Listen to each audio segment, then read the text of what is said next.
the Everywhere Fellowship Podcast. I am joined today by an old friend of mine, Mr. Travis Weeks. What is up, Travis? Welcome to the podcast, Hi, man. Jake. It's good to be here. Hey, welcome. We are in a very unique setting. We are in your Land Cruiser in the middle of the capital city of Ethiopia. Where are we at, man? What city are we in? Addis Ababa, Ethiopia. Right smack dab in the middle of the country. Yeah, in the heart of the city. With, near 10 million of our closest friends. Yes, they want to be our friends, that's for sure, and they'll let us know that. Maybe at some point during the podcast, we might get somebody that wants to be our friend tapping on the window of your truck or something like that. That may happen. That'd be cool. Yeah. So, Travis, you are not just here by yourself. Mm-hmm. Who's all here with you in Ethiopia? My wife's name is Emily. Yeah? And, hold on, there's a cop waving at him. Nice. Yes. All right. But see, like an expert, the cop's waving at him. He has to go forward. He kills it, and he doesn't panic. He just, boom, fires it back up and keeps moving. And now we're rolling. And we're rolling now. So, we're headed down yes, the road. I'm here with my wife, Emily. Yeah. And we have 3 kids. Claire, who's 11. Charlie, she's 9, and Jude is 7. Man, yeah, 3 awesome kids that might even make an appearance on the podcast at some point too. So you and Emily, how many years have you all been serving here in Ethiopia now? We are going on 12, about 12 11 years. Yeah, a little man. over 11 years. That is amazing. Yeah, so you moved here when your daughter Claire was just a baby. 10 weeks old. 10 weeks old, man. That's so awesome. It's Well, a shame. so with her, that wasn't the beginning of your missions journey, and I think that's one of the fun things about you, but also I guess about like why I wanted to have you on the podcast today was to hear a little bit, not just about your current ministry, but actually what led to your life here in Ethiopia. So you've got a pretty unique background. That's a little different than a lot of other North American missionaries of ours. Where were you born? Where'd you grow up, actually? I was born in a village medical center in a place called Kempesi. Kempesi, Zaire is now called the Democratic Republic of Congo. Okay. So I was born in Kempesi. My mom and dad were in the Congo doing like some humanitarian work. My dad was working with the U.S. Embassy, but my dad was an MK. Okay. And he had also been born in the Congo, and his parents were missionaries, starting in Congo in the early 50s. Wow. So they started there and then started a family there. Yeah.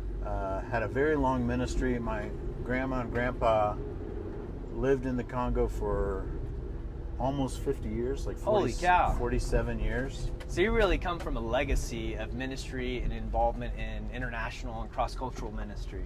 Yeah, when we were growing up, especially spending time with my dad's side of the family, talking about cross-cultural ministry and talking about ministry happening in Africa was always a part of our family gatherings. It's like the fabric of the conversations and everything else. Yeah. Because my dad moved back to the Congo to work, not necessarily in vocational ministry, but as a Christian working in the country.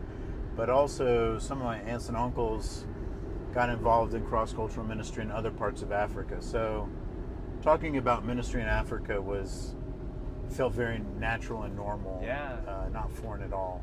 Oh, that's really interesting. So then for you, at some point, your family had to move back to the United States, right? Yeah. It was because of a revolution that occurred? Yeah, that's right. Yeah. In the early 90s, in 1991, there was a dictator in the Congo that was overthrown and a civil war started, and so we were evacuated from the country.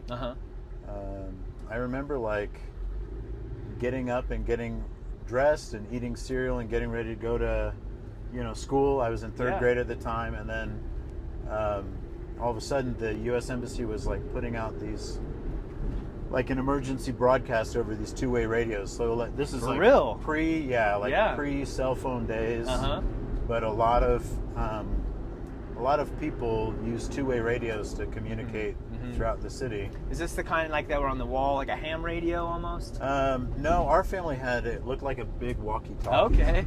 So my dad, his big walkie-talkie, Yeah. started sending out this emergency message that just recommended for everybody to stay home. And then, so we didn't go to school that day, and then later that day, a military convoy came by to pick us and everybody, all the other Americans living throughout the city. So was it pick like us up and- you got to throw everything in a suitcase, take whatever you can, and go kind of thing? Yeah. That's Oh my goodness. It's funny you ask about that because my mom, so everybody got one suitcase and then like one backpack. Okay. And my mom, this is like totally unexpected. We were getting ready to go to school, and then all of a sudden, we're like leaving the country. Yeah, evacuating, leave So everything. My and go. mom told me like, go pack your backpack, Travis, while she was like throwing stuff in our suitcase. Yeah. And so the way the evacuation worked is we were actually like taken to the embassy, and then on a convoy taken across the river to a city called Brazzaville, and then from Brazzaville we were flown out. But we were like at this holding center in Brazzaville for hours and hours one day, and something happened. Like my mom said, "Oh, just get some, get another shirt out of your backpack." I have a feeling I know where this is going. And my mom didn't realize that the only things I packed in my backpack were my Nintendo. But my Nintendo, but I couldn't fit the cords in, so it was Oh my gosh. just the box, Just the box. just the Nintendo. That's awesome. And my soccer trophies. Oh my gosh. So you had no clothes. No clothes. Just your trophies No and your shoes, Nintendo. no socks, no And underwear, No nothing. power cord. That's Yeah. epic, man. I love that. So then where do you guys land when you get back to the United States So at that point? we ended up in Savannah, Georgia. Had you ever spent any time in the U.S. at that point, or because of just the nature of your like dad's summers. job? Yeah, Okay. we did summers to visit family. Yeah. With my dad's job, we actually were able to come and go more frequently than like some of my cousins who were MKs. They came back every few years, but Sure. with my dad's job, it was like every summer we were Okay. coming back for a few weeks. Interesting. Anyway, we ended up in Savannah, Georgia. Mhm. I got connected to a very strong local church in Savannah. Yeah. That through the ministry of that church and through the kind of experience growing up as a Weeks in the Weeks family household and its connection to cross-cultural ministry, I really felt like God was calling me into ministry. And I felt like, well, if I'm looking at ministry, something in Africa feels like a pretty natural fit for me. Sure. It's in it's in your DNA, man. Literally. Yeah. So then you looked at Milligan University, or had you had some other colleges in mind at that point? I looked at a couple state schools in Georgia when I was thinking about college, and I thought, I could maybe study anthropology or something like that at a state school. And then my youth minister at the time, a guy named Dave Allgaier, he said, "Nah, man, you should go to Milligan." Bro, it was like, you got to be a buff, bro. I don't know if he knew how consequential that like little comment was. Yeah, sure. I hope he was taking it seriously, because I like latched onto it and I was like, okay, Full send. You're I'm going. to Yeah. Milligan. Got to be a Buffalo. Yeah. Okay, so then you're there. You're already feeling like you're interested in ministry, cross-cultural ministry. Yeah. When did you connect with CMF while you're there? Because that's when I get to know Mr. Travis Weeks a little bit. Yeah. Is in those early days. The whole time, almost the whole time I was studying at Milligan, my plan was to get a degree in Bible and ministry, and then go to like this aviation flight school. I wanted to do mission aviation. Because another part of my story that I haven't mentioned yet is my dad has always been a pilot mechanic, and so I also grew up around watching him work on airplanes. Yeah, that's and cool. I thought that would be just a really an awesome thing to do. Yeah, like a fun kind of ministry. So my whole most of my college time, that was like the trajectory I was on. It was like get a Bible degree and then go to this piloting mechanic school. Actually, close to Milligan, there was this like bush pilot ministry school called Moody Aviation. Mm-hmm. But part of the Milligan program required an internship. So this is all to get back to your question about how did I connect with CMF. So when I was a student, and I took an Intro to Missions course, there was some former Turkana missionaries teaching the course. Bill and somebody Westfall. Bill Westfall. Yeah. The Westfalls. Yeah. So yes. Bill That's Westfall taught a missions course, and I thought, oh, this guy seems legit. Yeah. And I needed to do an internship somewhere. Sure. So thankfully, a lot of our CMF missionaries are legit. So yeah. That's good. So he seemed like I really liked his class and the stories he was sharing about his experience on the field. Yeah. So that, combined with the recommendation of one of our missions professors, that sent me in the direction of doing a Reach internship with CMF. So that was my initial connection with CMF was through Bill Westfall, and then the Reach internship. That's cool. Where I then interned with Joe Clough, who's still in Kenya. Oh yeah, still in Kenya, going strong. Me and two other guys were his first interns. Yeah. And ever? That's funny. Ever. And I know from and last probably. Actually, I don't know. Yeah, it might be. You guys ruined it. He almost died that summer. But whoa, that's that's another thing. Yeah. But I know from Linda Brock that he was nervous about what is he going to do with three guys all summer long. All summer long. That's great. Okay, so then from there, let's fast forward a little bit. You didn't end up going to the aviation school. Yeah. Clearly, because we're driving a car, not flying a plane right at the moment. But you started dating Emily at some point in there in college, right? No, that's what? later. That's later. even later. Okay, Yeah. so then when you first came to Ethiopia, what was going on in your life at that point? When I first visited Ethiopia? Okay, yeah. So I did a Reach internship with CMF, with Joe Clough in Maasai Land, southern Kenya. Yeah. And then came back to Milligan to finish my senior year. And that, honestly, that summer internship opened my mind up to some broader options. Yeah. For cross-cultural ministry. Okay, because not just be the airplane mechanic. Yeah, up to that point, I was really dialed in on piloting mechanic. I wanted to be a bush pilot. Yeah. But then I saw a ministry like with Joe working with national leaders who are pastoring churches and planting new churches and stuff like that. So when I came back to Milligan to finish my senior year, I started looking a little bit more broadly. Still really looking at aviation, but then some other things too. Oh, also during that summer, because Joe got very sick and had to leave. Yeah. He had to leave Kenya. So I spent a portion of my Reach internship with Gary and Linda Brock. Okay. Who were working with an urban poor ministry in Nairobi at the time. Yeah. So I came back to Milligan, finished my senior year, was thinking, okay, urban poor ministry is really compelling. Yeah. Training national leaders like what Joe's doing is really compelling. I still was thinking about mission aviation too.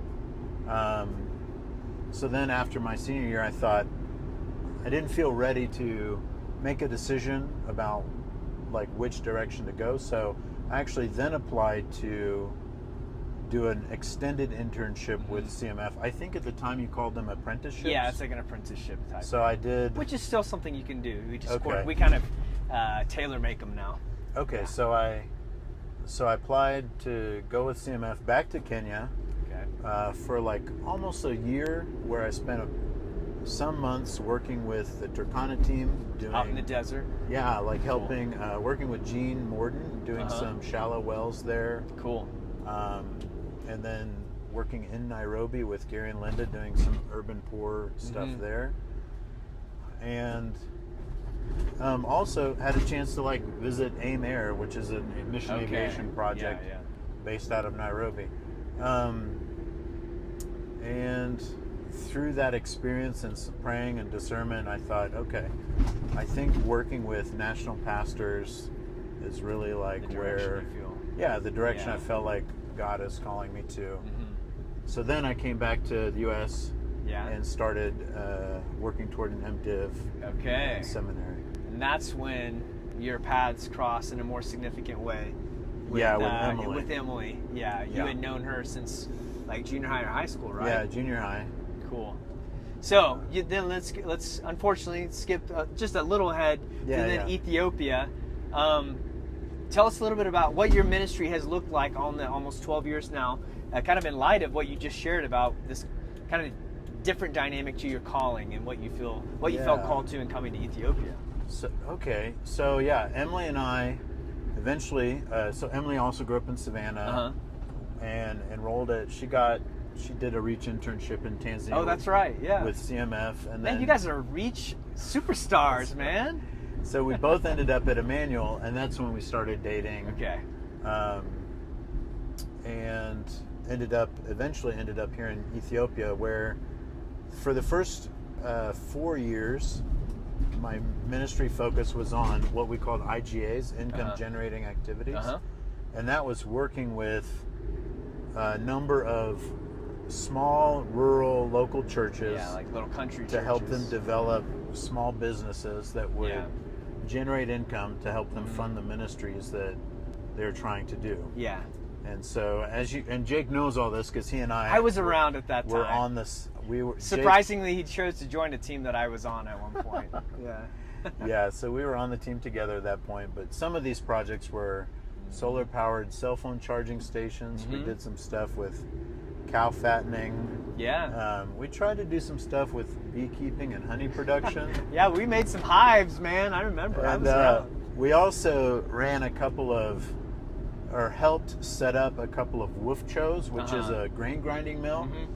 And I like to call those our ILAs because those didn't work. Income losing activities? Is that what the L is? They weren't all winners, but they were rough. But some of them were winners. Oh yeah. So we did that for our first term in Ethiopia, still working closely with local churches and the local church's leadership. Yeah. But doing with a lot of biblical training. Yeah, things like that. But also with a real focus on these small businesses. Yeah. And then when we came back during our second term, we shifted because some of the personnel on our team, we had some personnel changes. A couple families left the team, and so i.e. Jake Moore. Yeah. Jake and others. Yeah. And so I then pivoted toward working more closely with our church planting work among the Oromo, and that's the language that you speak, Afan Oromo. Yeah, and so in Ethiopia, CMF is primarily working among the Oromo people group and the Gumuz people group, and the Oromo language is the one I'm more well versed in. Yeah. So then I started kind of overseeing our church planting work among the Oromo, and then eventually also started developing this ministry training center, which is a big part of what I'm doing now. It's huge, and it's really awesome. So being here on this trip, getting to see, 15 to 18 leaders from different parts of the Oromo area gathered together, being poured into. It's really awesome to see and to know that they're replicating what they're learning from you in other locations. That's really neat. So much of your time is really spent in that training and development of the leaders of the church now at this point. Yeah. Thinking about the Travis Weeks when he was 18, 19, exploring ministry, missions, where to go to college, all those things, the words of advice like your youth minister threw out to you. I'd love to hear one or two things that you think somebody maybe that's in your same spot in life now would love or maybe need to hear. Man, I wish I had prepared better for this because what I want to say is, you can edit this. Yes. You can use AI to make this right. Yes, it will. What I want to do is reference a Frederick Buechner quote that was really freeing for me when I was in college. And the quote is talking about God's will in your life is where the world's need and your deep gladness meet. Do you know this quote? Yeah, absolutely. You're close? Very close. Yeah. Okay. So where the world's deepest needs and your deepest gladness or desires meet. And that for me helped me realize I can do lots of different things. Yeah. Because there are multiple options where what I really love doing, what I feel like I'm good at, intersect with where there are needs in the world, where there's brokenness in the world that I can be a part of a response to. Yeah. So that's one thing. I love and that. then another thing I would say is, like, even big decisions are reversible. Yeah, it's true.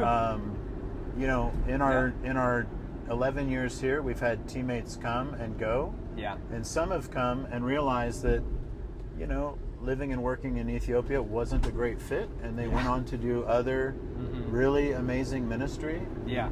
And it's all fine, you know, like, it's not like, I would never say they made a mistake. Sure. They were really trying to be a part of God's kingdom in this place. And God's grace kind of covers over yeah, those differences, those changes, and maybe he uses some element of that change, that shift for them to impact this next phase of their life and ministry. Okay.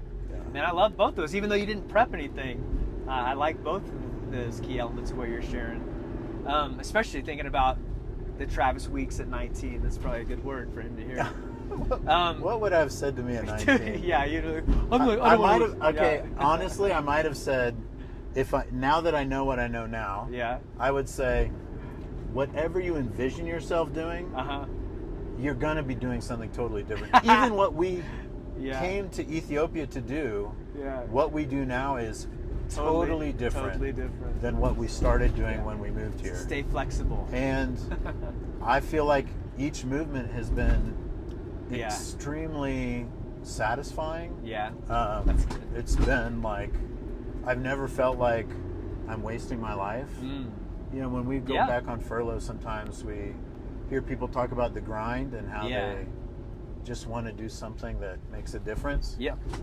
There are definitely some challenges that come with living and working cross-culturally, being away from family and friends, or not being a part of the things that some of my peers are doing in America, like buying houses, for example. Like, but I have never like gone to sleep wondering, like, does what we do here make a difference? Oh, that's awesome. Well, so it is a we thing. You got your family with you. You got Emily and your 3 awesome kids. Thinking about some families that maybe are out there that are exploring missions and ministry as maybe a calling or as a pivot in life. Like, maybe they're sick of the grind and are like, I think God wants us to do something a little different or a little bit more, or maybe to serve in a context like this. What would be 1 or 2 words of advice that you would give to a family that's looking to explore ministry or missions? Yeah. A dad, a mom. That's a good kiddos. question. And I think, you know, obviously it sort of depends on where a family's kids are in their stages of development and stuff. When Emily and I came, our kids were so young that they just went where we are. Where you wanted. And those kids were very portable.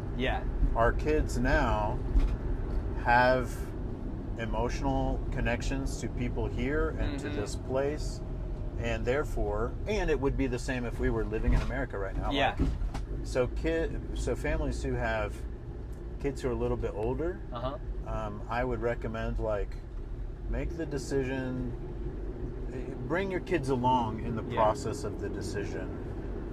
I wouldn't necessarily say let your kids make the decision or get an equal vote as in the same way.